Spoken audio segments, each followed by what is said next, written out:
When I went to the Rosendale Pickle Fest in 2008, and I was there with lacto-fermented sour pickles, I was in a sea of vinegar brine pickles, and it was the least Jewish place that I've ever been. And, the least Jewish place he's ever been. And here I was, like the only Jewish pickle in the bunch. Right. And you're at a pickle festival. I'm at a pickle festival.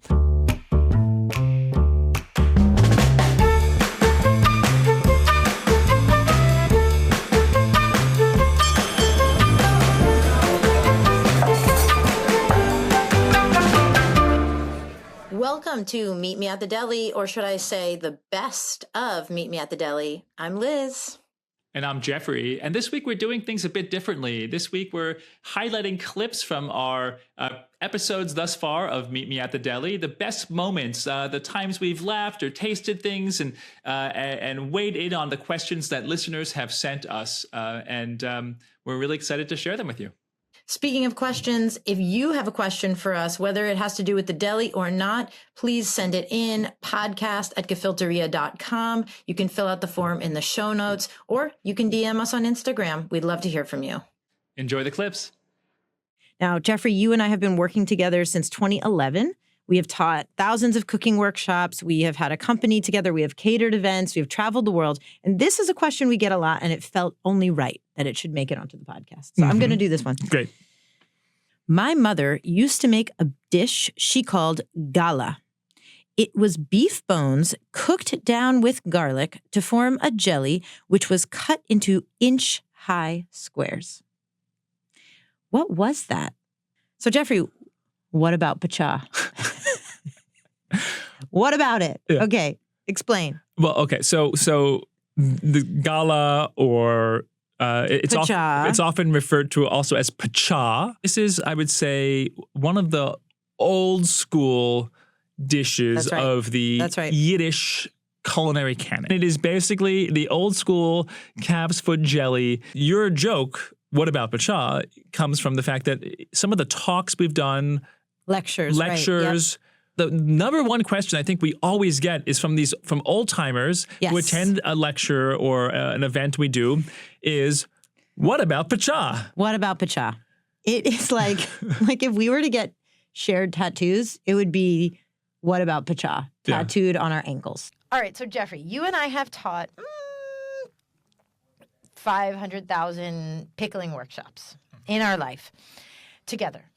And one of the things we say a lot in the pickling workshop is we sort of talk about salt. And we talked about salt on another episode. But when it comes to pickling, we always talk about salt because, of course, when you're doing lacto-fermentation, old world Jewish saltwater pickling, you need to use non-iodized salt. And one of the most common questions that we get hundreds of times is, well, what kind of salt should I use if I don't have kosher salt? So we always recommend kosher salt, Diamond Crystal brand kosher salt, but we want to give alternatives to people. Yes. And you have this line where you go, if you want to use pink Himalayan salt, you can, but you're throwing money down the toilet. You know, I mean, you're always you sneer at people. You go, you go, okay, you got to use kosher salt. Diamond Crystal brand kosher salt. Don't use anything called pickling salt. That's a lie. It's just a green box. And then you go, and don't use, you could use sea salt, I guess. And then you go, and I guess if you really want to, you could use pink Himalayan sea salt. Whatever, just waste your money. This is a speech that I have heard from you, and you're laughing because you know I have your. It's your shtick. So Nora's here from University of Rochester. She is the co-director of the Jewish Studies Department there, chair of the Department of Religion and Classics. We got to go up there and visit a bunch of years ago. It was a really amazing experience. She's written 4 books. This book is her latest. Well, and the book, The Recipes for the Melting Pot, The Lives of the Settlement Cookbook, which we're going to get into. And for those who are I'd say, lovers of food history, of old cookbooks, of the story of immigration and assimilation, and who love the complications that arise. This is a book that tells the story through the settlement cookbook. One of the details that I loved in your book, you talked about the early years of the book not having any garlic in it. Yeah. Oh, and yeah. Can you, first off, as someone who grew up in a much more classically Ashkenazi home. We had plenty of kugel, and we loved it, and we loved noodle kugel with the cornflake crust on top. That was like any brunch special occasion. That's what we Want did. it right now. But That like sounds nice. but garlic. Cup of coffee and a kugel. Oh my Come gosh! on. Yeah, Come on. living life here. But garlic was just like, a signature piece of our identity, and to even knowing the Settlement Cookbook has this Jewish story, and to think that it was garlicless in this way, like, how did that come to be?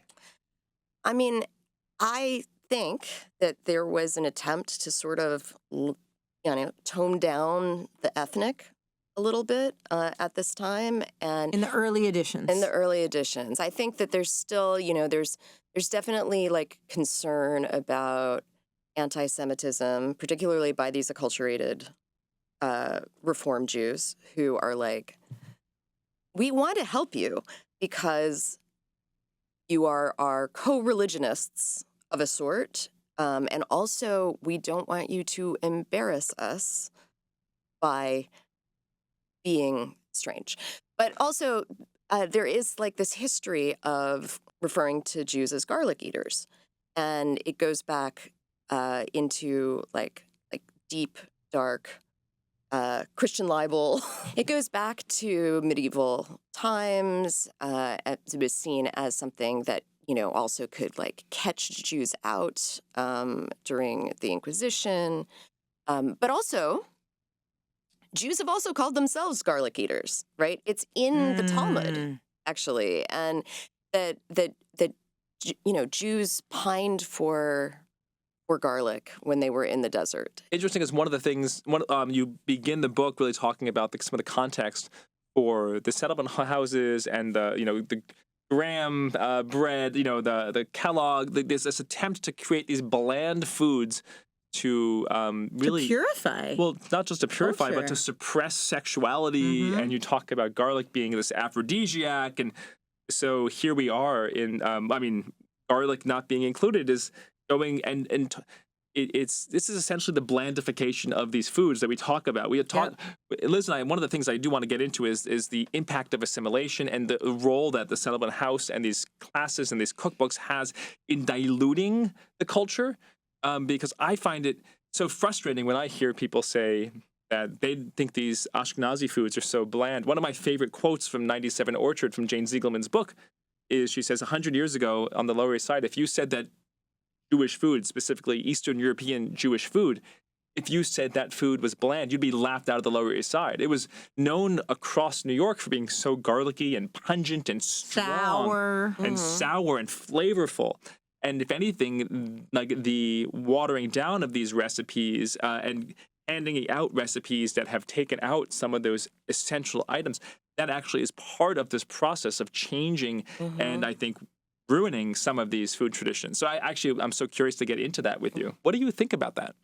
Yeah, I mean, I think that's a good point. That's obviously something the two of you work very hard to dispel, right? People like Jane Addams or Ellen Richards, who kind of jump-started the New England kitchen, which was like a hub of domestic science, said, this is the spices are adulterated with like, sawdust or something. So it's dangerous for you to eat them.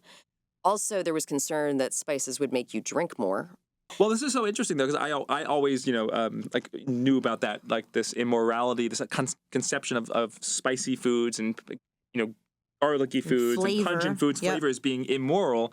And pickles were one of the culprits. Pickles were seen as an immoral food for that reason. And so I always, it's so funny because to me, I now I'm eating like a lacto-fermented, a pickle. I'm like, this is so good for my gut. I'm like communing with my ancestors. I'm like, appreciating New York history, all these kinds of things. And yet this was an immoral food, a food that was known for licentiousness or seen for potentially promoting bad behavior in men. And what a wild, been a long 120 years or so. I mean, there definitely were reports from settlement workers that like Jewish mothers gave their children too many pickles, right? Like that was not good for them. And would not have done well. No. we're so excited to bring on Alyssa Heller from Edith's. You know, I'd say Edith's is really known for its sandwiches and it's sort of all-day breakfast experience, but I'd say the sandwiches are very unique, so we have a sandwich question today. How do we stay true to the Jewish deli while adding some innovation? If you think that your Reuben lacks innovation or flavor, like sauerkraut is also kimchi. Like you can swap it out and it doesn't, I mean, and it creates a way more interesting sandwich potentially. And like you get a little bit of heat, you get a different type of fermented flavor, you get a different texture, but still Reuben. Like it still has the same elements of it. You can change out cheeses. I used to be very anti-mayo because I'm like, oh, I'm like Jewish. I'm like, I'm not a mayo person. And now we use so much mayo at Edith's. We have different flavored mayos. Like we have a giant smoker. We'll smoke things that aren't normally smoked. We'll use like, I don't know if it's like a matzo ball soup or I don't know, it's not a sandwich, but we'll use like a smoked chicken broth. It, like, I don't know, you can add different elements to dishes, I feel like, so easily just by being like, oh, what is this similar to? Oh, let me try swapping it. Or if you don't normally toast your bread, toast your bread. You know, it adds like a different layer of dynamic, you know. And texture. Yeah. You know, what this is making me think about two things. One is a few months ago I was at Lair House in Boston, which is this restaurant in Boston that's a house of learning, but they are known for a beet Reuben.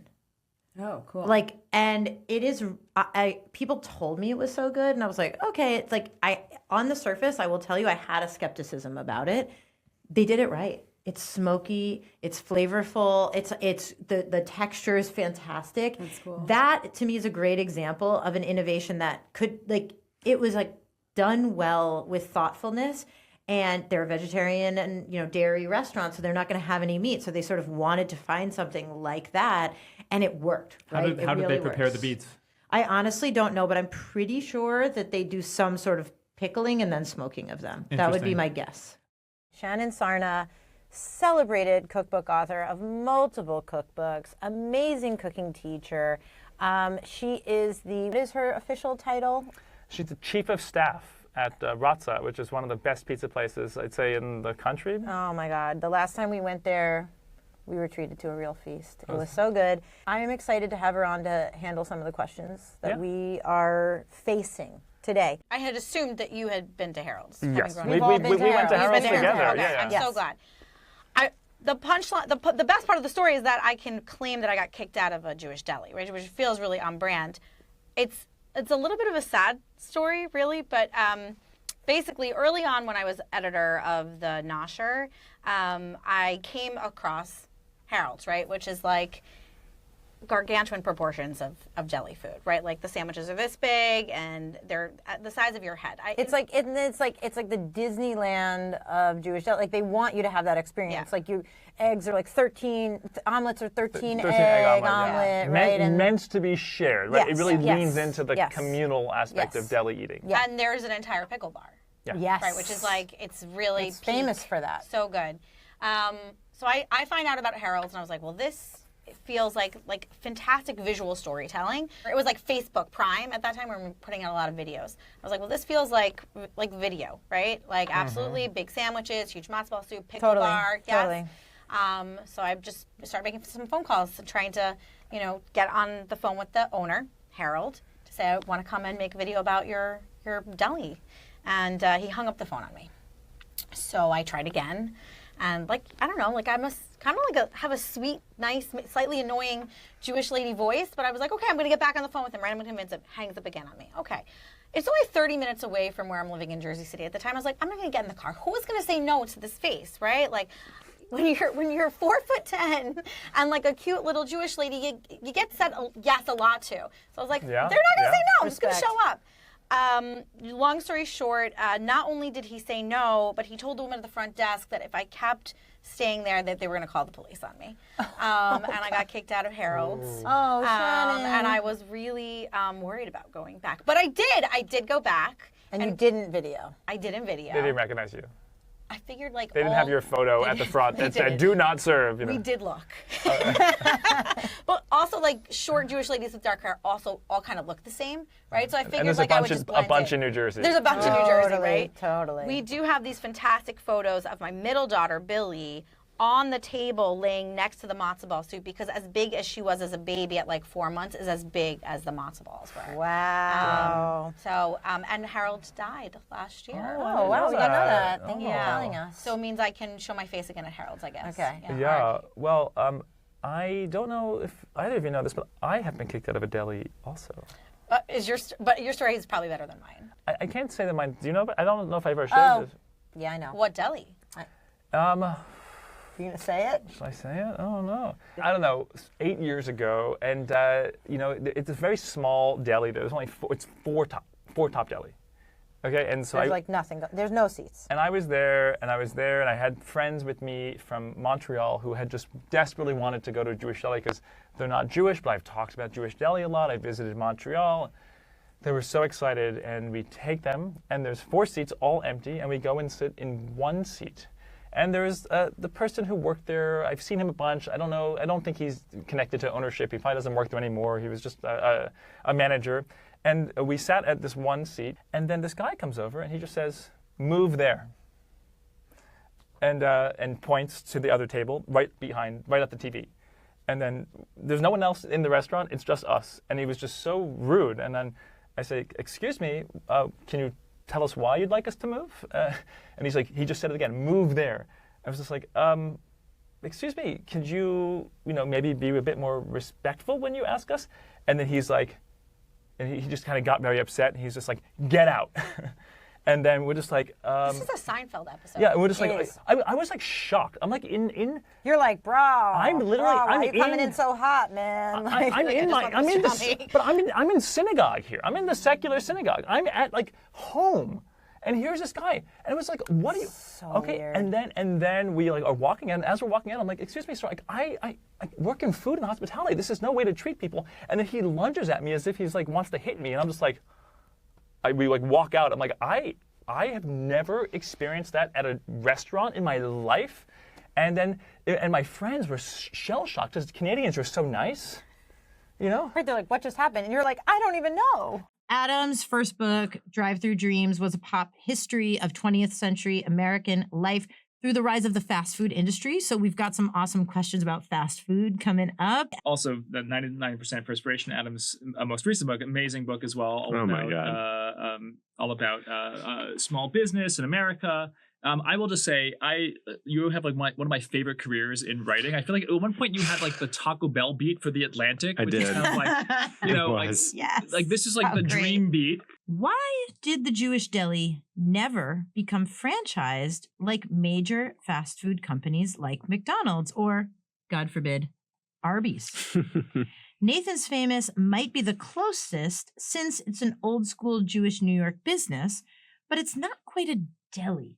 I'm curious to know your thoughts and whether pastrami or corned beef sandwiches at scale would even be good. Well, the actual truth is that it kind of has. We've seen Jewish deli emerge as in sort of smaller forms in American fast food. There's a chain called Schlotzsky's Deli, which is based out of Austin, Texas, and founded by son and daughter of immigrants, but they sell deli food.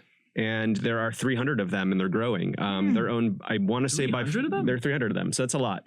And they do have a Reuben on the menu, and I believe it's a corned beef Reuben, and or actually, I think it's a pastrami Reuben. So you have the experience of that, but at the heart of that, the issue is craft, right? You really have to put in the time and the work and the effort to make something like pastrami or corned beef.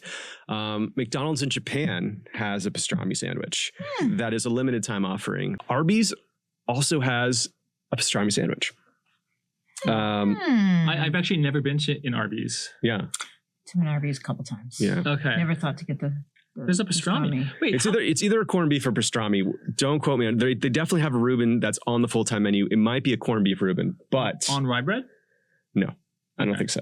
There is collectively a sense, even in this question's like God forbid an Arby's, but it says God forbid an Arby's. It does. So there is a real stigma about the Arby's. Anyway, I could go on about this forever, but that's my feeling, and that's sort of my download, is that it does exist. There are versions of it.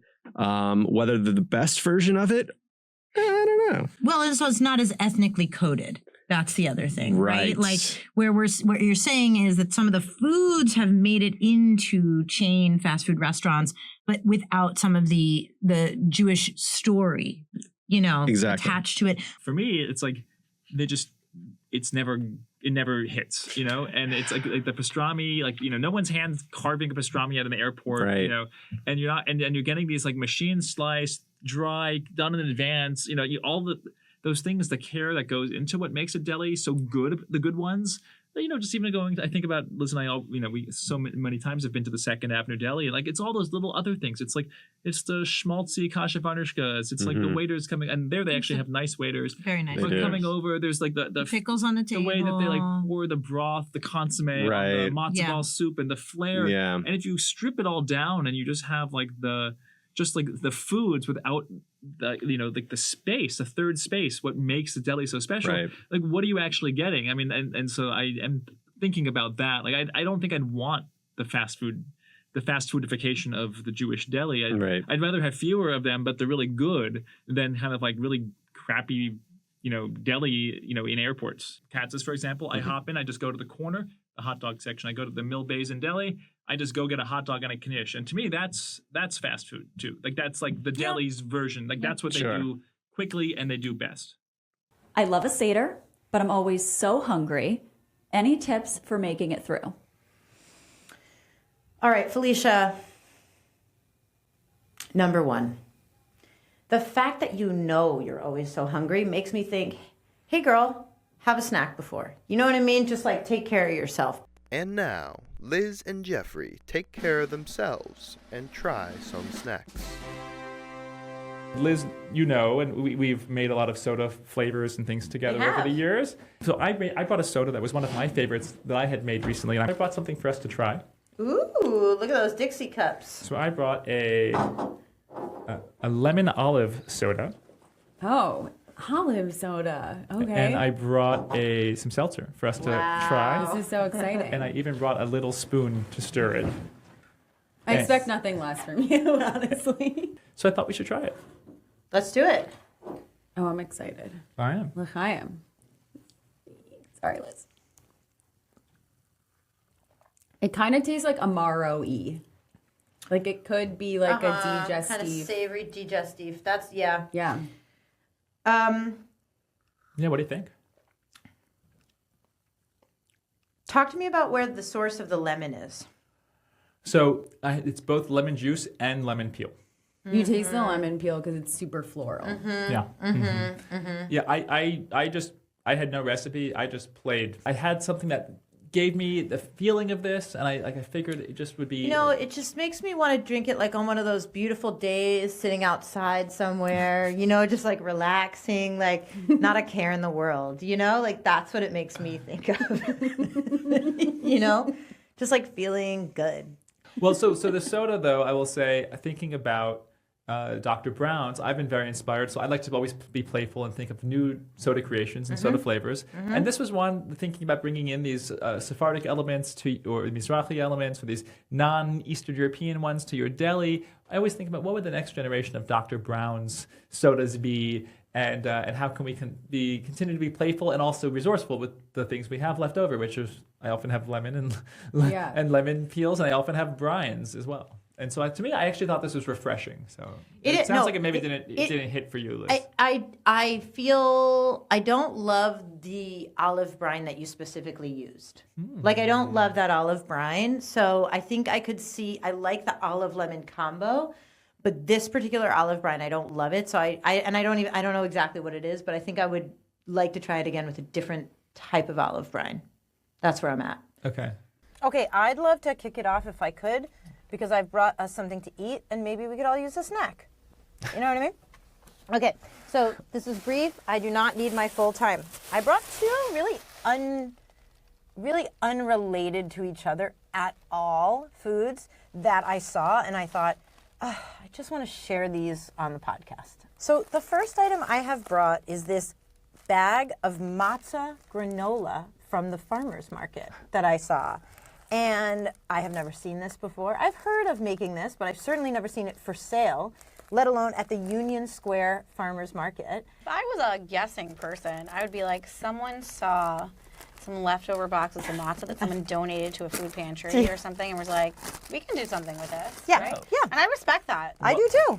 That's a good Matzah, one. almond, walnut, coconut, flaxseed, cashew, olive oil, maple syrup, raisin, cinnamon, ginger. So I can eat around.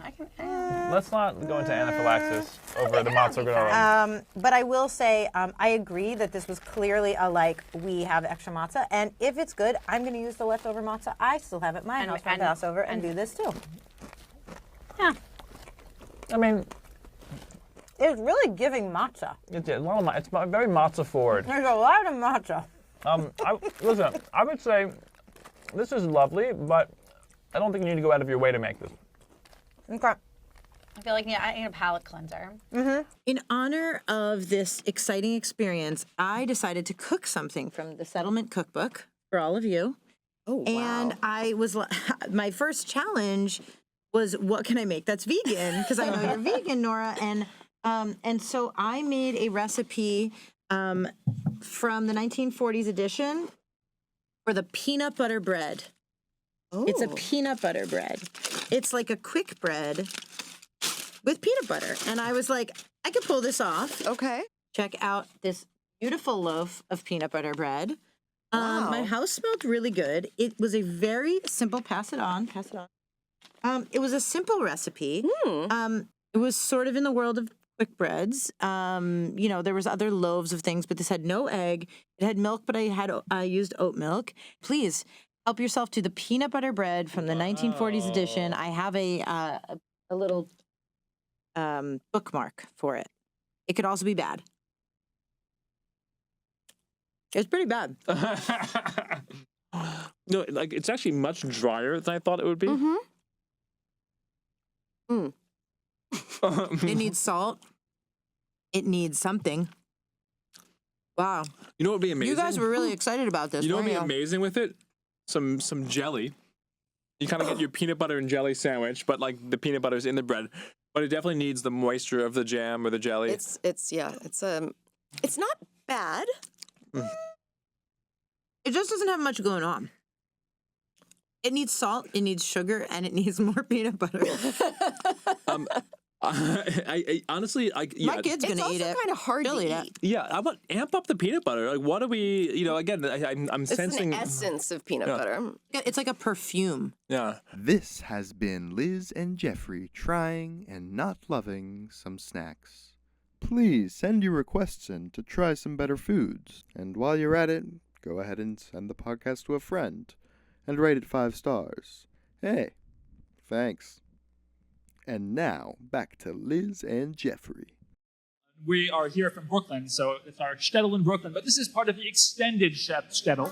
Yeah, oh yeah, let's hear it from Brooklyn. Okay. Here in Brooklyn, love it. And here we are live at the Borscht Belt Festival. Ellenville, New York, everybody. And this is our third time doing the Borscht Belt Festival. So this is really something that we feel invested in, and I'd say we feel honored. So thanks for selling out this room for us today. We appreciate it. In your opinion, what is the most iconic New York Jewish food?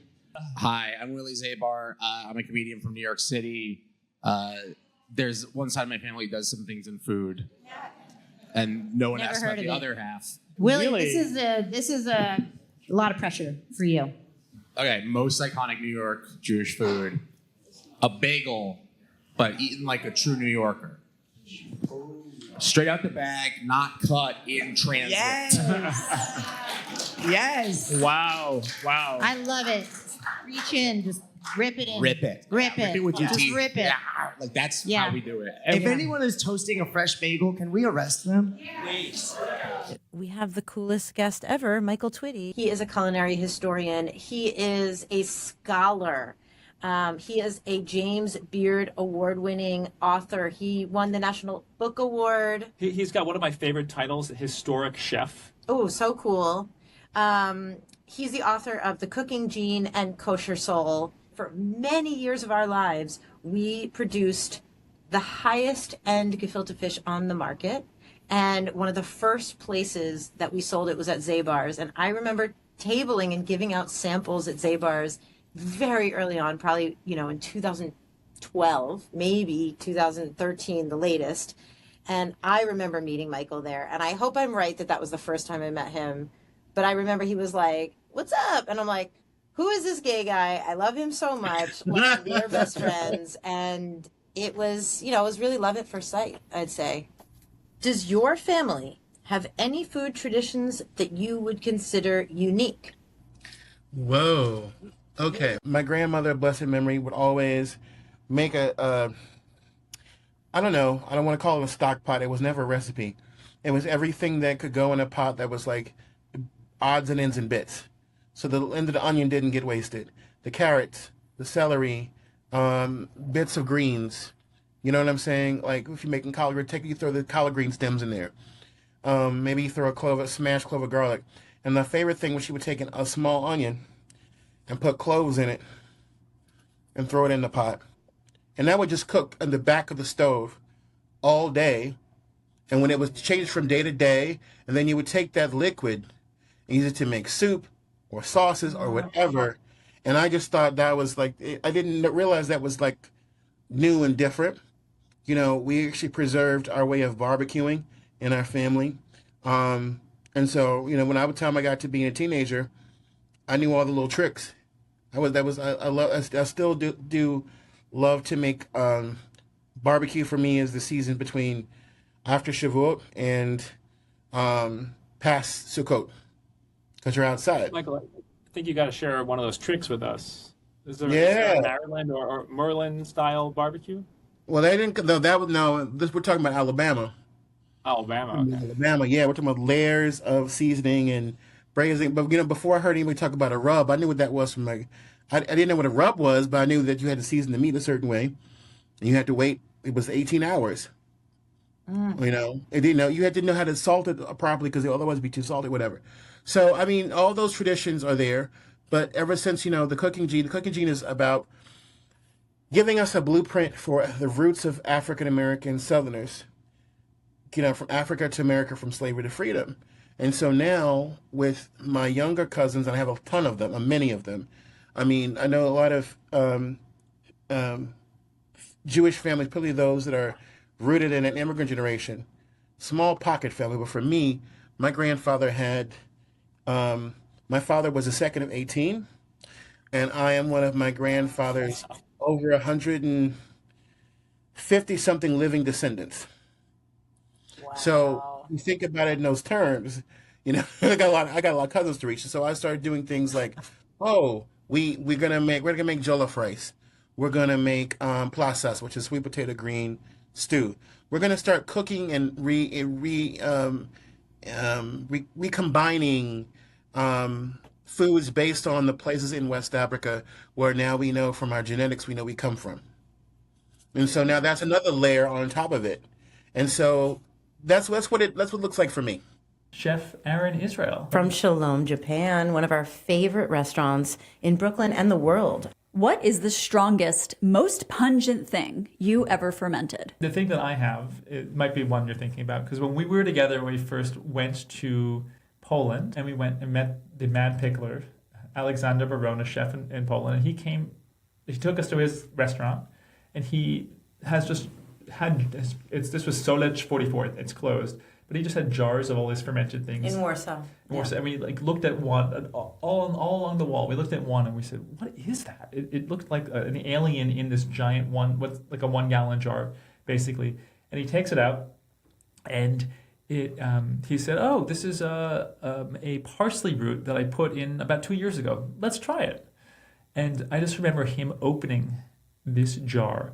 And I just remember expecting the smell to come, and I didn't smell anything. And then suddenly it just hit me, like that was like rotting cheese. Like it's what I imagine hakarl, that Icelandic smoke fermented shark, to smell like, or it reminded me of being in Sweden, that sour herring, the Sorströmming, and it was just so intense. I almost had a physical reaction. And then he takes this out and he had the root with all of the parsley leaves fermenting for 2 years, pulls it out in a lacto ferment, and then he takes out a board and he cuts a piece of this and gives it to us to taste. Slices it all delicate, Yeah, and this is like in the middle of service, and we were just doing this on the side. It was it was a wild thing. And then he serves it to us, and it was like eating cheese. It was it tasted like it was we were. cheese. The texture was a little. It still had some crunch to it. And then I remember both of us went back. And we're like, we gotta do it. We gotta do it. What makes iconic foods like challah Jewish if their origin was German? From Lainey in Tampa. I'm just ready for Jeffrey to unleash. Oh my gosh. He's gonna unleash. No. What a great question. Okay. It's a great question. So I think let's just provide just a little bit of context here, which is that Lainey from Tampa is implying that the origin of challah really is a German bread, not an explicitly Jewish bread. So what makes a food Jewish? I think that's the question. Yeah, this is a great question. We actually have a debate. We've had an ongoing debate for years about our so even just the term Jewish, right? I think we tend to use when it's a specific food. Let's just talk about kasha, for example. We'll often say, Eastern European or Ashkenazi Jewish, but in challah, I can say that's one of those foods that now has kind of transcended ethnic identity. It's become, if you go, around the world, within Jewish culture, challah has become so ubiquitous. It's been embraced in some ways. It's become part of this extended Jewish. So I would say that you can really make the case that just from a descriptivist perspective, you go to any community around the world, and most of them, maybe if you go to Ethiopia, it might be different. You go to India, but most places around the world, challah will be served on the Sabbath. Origin or not, it is there. Yeah. It is omnipresent. Anthropologically speaking, yeah.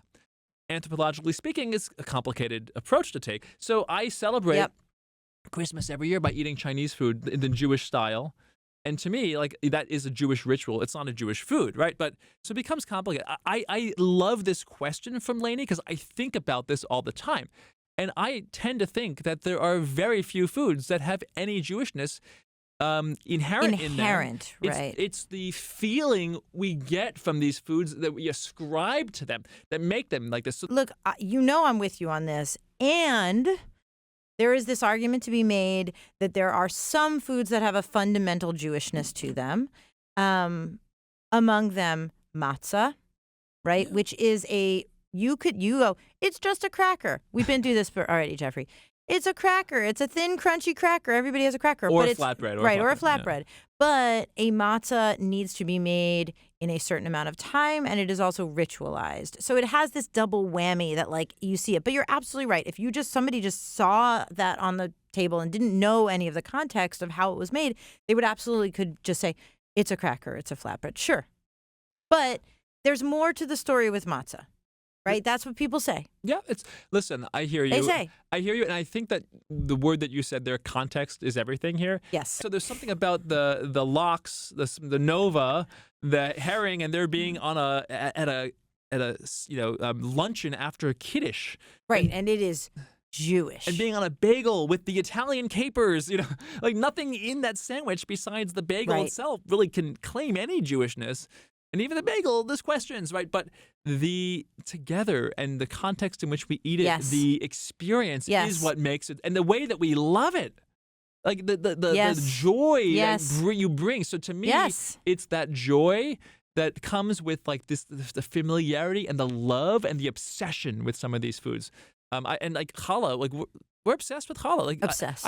I saw a woman wearing challah a necklace and challah earrings the other day. I am aligned with you. I always push back a little bit on the matzah thing, maybe the cholent thing, the slow cooked Sabbath stew, very particular. It's not just a stew; it's something else.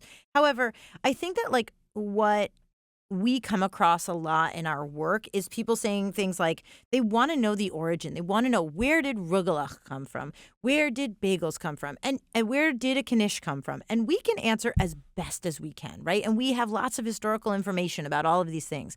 But we can't, I feel what I always have to say is you're never going to get as satisfying of an answer as you want, because these are not single origin foods, right? These are not foods that come from one specific place and time. These are foods that clearly evolved, changed. There were Jewish and non-Jewish hands on them at any given moment. They didn't, they weren't like somebody said, and now I've created the knish and this is what a knish is. It's like it's dough wrapped with stuff, right? Like that didn't happen. So I always have to tell people when they want to know the origin of a food, I'll tell you as much of the story as I know, but there's so much of the story I don't know. First of all, there are historians whose job it is to dig in, and even they can only know as much as they can know, right? So for me, that is also important in this question, is that no one can anyone really claim anything? Yeah, there are times and places that people can claim things. But in this context, when we know that Jews have moved from place to place, assimilated, lived with their neighbors, have brought ingredients from here to there and combined them with ritual practices, to say that really anything is Jewish is a little bit problematic. Without the context, without the rest of that story. So in America, pickles are Jewish because Jews popularized them here, because they're called kosher dills at your standard grocery store. But is a pickle Jewish? So no. I appreciate what you said. I think what we struggle to appreciate is that Jews were the popularizers of a lot of these foods. We were the spreaders, the transmitters. Right. So, so in New York, while pickles were enjoyed by many, they were popularized here. I mean, there were Dutch immigrants beforehand who brought pickle traditions, and Germans, but they were really popularized in the New York consciousness, right, by the Jewish community here. That said, when I went to the Rosendale Pickle Fest in 2008, and I was there with lacto-fermented sour pickles, I was in a sea of vinegar brine pickles, and it was the least Jewish place that I've ever been. And the least Jewish place he's ever been. And here I was, like the only, with the only Jewish pickle in the bunch. Right. And you're at a pickle festival. I'm at a pickle festival. And we should go. So the thing is, I think that there's a whole pickle culture and tradition in the South, in the Midwest, that has nothing to do with Jewishness. Absolutely. It's this particular style of pickling that we have here in New York that makes a lot of Jewish people feel, hey, this is me. But it makes other people feel like it's them too. And I think we need to hold that too. Yeah. Yep. Interesting. Laney, great question. Cool question. Could talk about this all day. Yeah. Definitely have. This has been a podcast by Heeb Media.